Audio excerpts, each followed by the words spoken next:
अस्सलाम वालेकुम।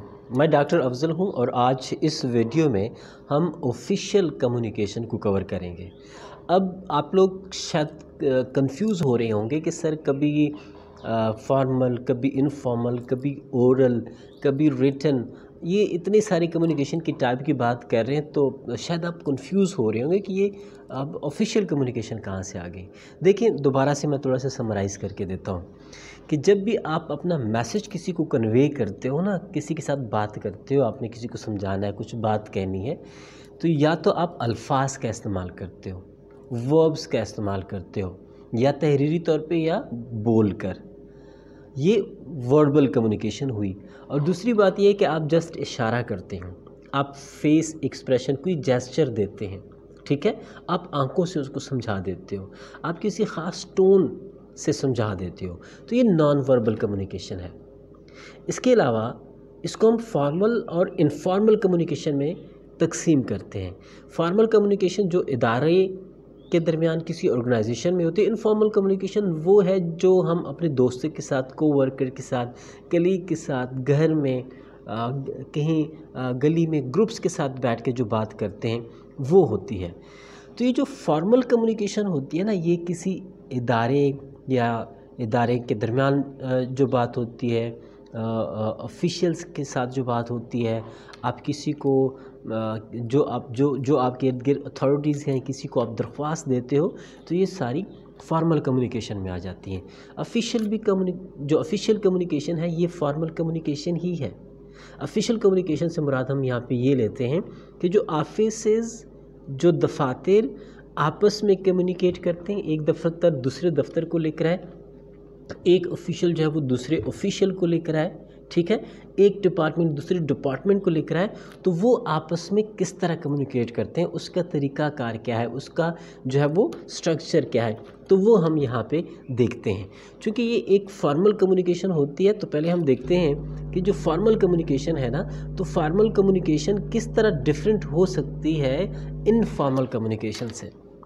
बड़े सारे डिफरेंस हैं। जब आप फॉर्मल कम्युनिकेशन की बात करते हैं ना, तो इससे मुराद ये है कि आप जिस भी इदारे में हैं, उस इदारे के जितने भी रूल्स रेगुलेशंस हैं ना, आपने उनको फॉलो करना है। आप उन रूल रेगुलेशन की वायलेशन नहीं कर सकते। अगर करेंगे तो आपकी जो कम्युनिकेशन है वो एक्सेप्ट नहीं होगी, या फिर अगर आप मुलाजिम हैं और इस किस्म की कम्युनिकेशन करते हैं, तो शायद ये आपके लिए अच्छा सैम्पल भी ना हो। दूसरी बात ये है कि ये एक ख़ास हायरार्की में जाती है। अगर आप पब्लिक में हैं, किसी के पास उठ के चले जाते हैं, किसी के साथ बात कर लेते हैं, कोई रिस्ट्रिक्शन नहीं है।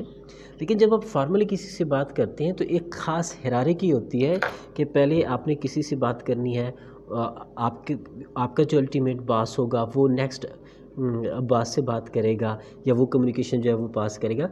तो एक ख़ास जो है, एक हायरार्की जो है वो की जाती है। और दूसरी बात यह है कि वो अल्फाज जो इनफॉर्मल कम्युनिकेशन में यूज़ होते हैं, वो कभी भी फॉर्मल कम्युनिकेशन में यूज़ नहीं होंगे। इनके अपने अल्फाज होते हैं, इनके दफ्तरी अल्फाज होते हैं। और अगर आप किसी भी दफ्तर में काम करते हैं, आप बतौर क्लर्क काम करते हैं, आप बतौर किसी सेक्शन के ऑफिसर हैं, किसी भी सेक्शन को कंट्रोल कर रहे हैं, आप किसी इदारा के हेड हैं, आपको लिखना पड़ता है, आपको कम्युनिकेट करना पड़ता है, तो लाजमी बात है कि ये जो पर्टिकुलरली वर्ड्स हैं, सेंटेंसेस हैं, अल्फाज हैं, जो फॉर्मल कम्युनिकेशन के लिए इस्तेमाल की जाती हैं, आपको इनको पता हो। अब दूसरी बात यह है कि जब आप इनफॉर्मली किसी से बात करते हैं, तो आप उसी वक्त वो मैसेज कन्वे हो जाता है। लेकिन इनफॉर्मल कम्युनिकेशन ऐसा नहीं होता।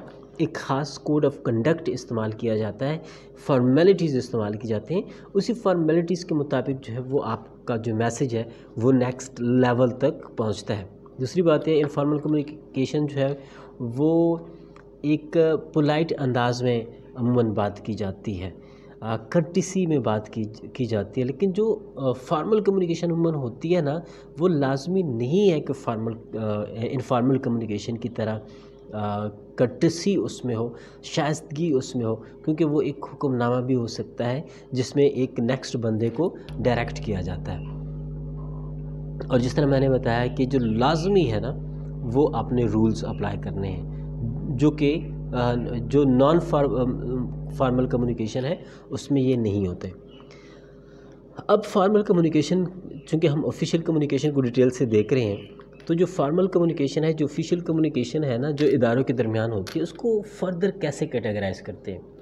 यानी कि या तो वो कम्युनिकेशन है जो एक सीनियर ऑफिसर अपने दूसरे वर्कर्स को सबऑर्डिनेट्स को लेकर आए, या फिर ये हो सकता है कि एक ऑफिशियल अपने सीनियर को लेकर आए, ठीक है, या फिर ये हो सकता है कि एक डिपार्टमेंट दूसरे डिपार्टमेंट को लेकर आए, या फिर ये हो सकता है कि एक डिपार्टमेंट के अंदर जो एक लेवल के ऑफिसर्स हैं, एक रैंक के ऑफिसर्स हैं, एम्प्लॉयज़ हैं, वो आपस में कम्युनिकेट करते हैं।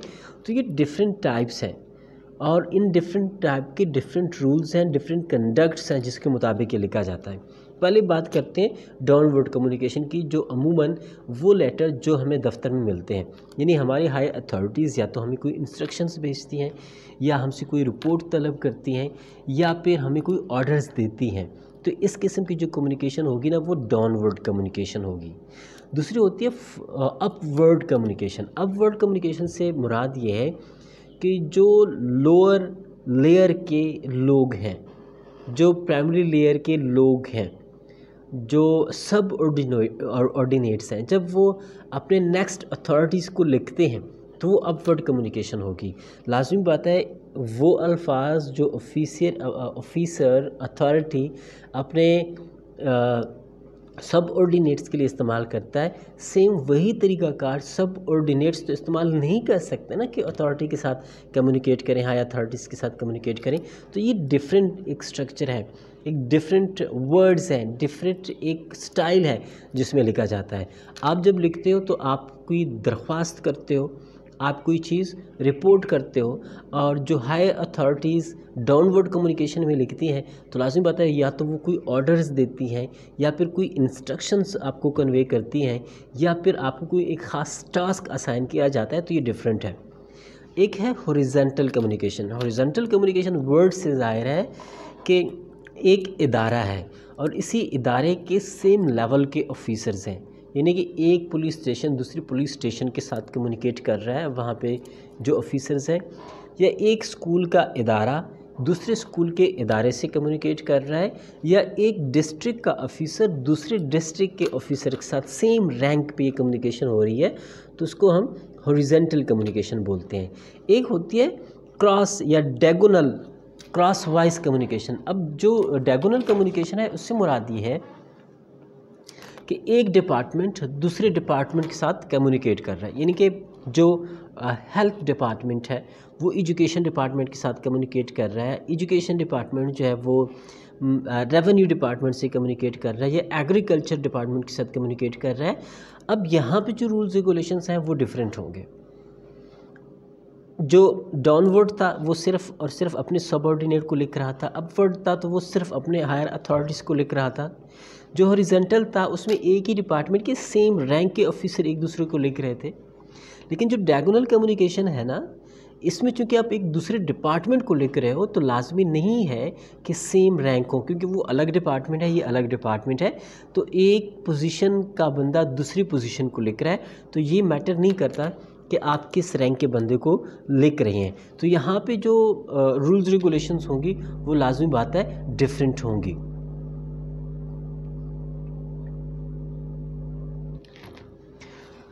अब ये जो इतनी सारी कम्युनिकेशंस हैं ये कितनी टाइप्स की हो सकती हैं? क्या ये कोई एप्लीकेशन है, ये कोई ऑर्डर्स हैं, ये कोई रिपोर्ट्स हैं, ये कोई नोटिस है, ये कोई मेमोरेंडम्स है, ये क्या है? तो ये मुख्तलिफ़ टाइप की हो सकती हैं। ये ऑफिशियल लेटर्स हो सकते हैं। यहाँ पे मैं आप लोगों को रेकमेंड करूँगा, यहाँ पे मैं एक मेरा तफसीली मज़मून है जो मीडियम पे afzalbadshah.medium.com पे है, मैं यहाँ पे लिंक शेयर कर देता हूँ। वहाँ पे सारे टेम्पलेट पड़े हुए हैं। आप जिस लेवल पे कम्युनिकेट कर रहे हैं, अपने कम्युनिकेशन को बेहतर बनाने के लिए मैं आपको लाजमी सजेस्ट करूँगा कि आप जाएं, उसको पढ़ें, और वहाँ पे जो फॉर्मेट है आप उस फॉर्मेट को डाउनलोड करें, सेव करें, और जब आपको ज़रूरत पड़े सेम उसी फॉर्मेट को आप इस्तेमाल करें। तो ये जो है ऑफिशियल लेटर्स हो सकते हैं, ऑफिशियल मेमोरेंडम्स हो सकते हैं। अब मेमोरेंडम्स जब कोई ऑफिशियल अनाउंसमेंट की जाती है, ऑफिशियल आर्डर्स हो सकते हैं, यानी कि आपको कोई ख़ास काम करने के लिए कहा जाता है तो ऑफिशियल आर्डर्स आपको आते हैं। डिमी ऑफिशियल लेटर हो सकते हैं, अनऑफिशियल लेटर्स हो सकते हैं, ऑफिशियल इंडोर्समेंट हो सकती है, कोई एप्लीकेशंस हो सकती है, या फिर कोई इनविटेशन लेटर्स भी ऑफिशियली भेजे जा सकते हैं कि आप किसी अथॉरिटी को किसी ख़ास प्रोग्राम पे इनवाइट करते हो, तो ये इनविटेशन लेटर्स भी हो सकते हैं। अब ये जितने टाइप्स हैं इनको हम ये जो हमारी ऑफिशियल कम्युनिकेशन है उसको कैसे बेहतर बना सकते हैं, चाहे लेटर लिख रहे हैं, चाहे ऑर्डर टाइप कर रहे हैं, चाहे किसी की इंक्वायरी कर रहे हैं, चाहे इंक्वायरी रिपोर्ट लिख रहे हैं, चाहे किसी एनओसी के लिए अप्लाई कर रहे हैं, तो इसके लिए डिटेल एक मैंने मज़मून मीडियम पे पोस्ट किया हुआ है, तो आप उसको विज़िट करें, मैं लिंक दे रहा हूँ। और मुझे उम्मीद है कि उस मज़मून को कंसल्ट करने के बाद, क्योंकि वहाँ पे डिफरेंट किस्म के फॉर्मेट्स पड़े हुए हैं, आपकी वो बड़ी हेल्प करेंगे। थैंक यू सो मच देखने का।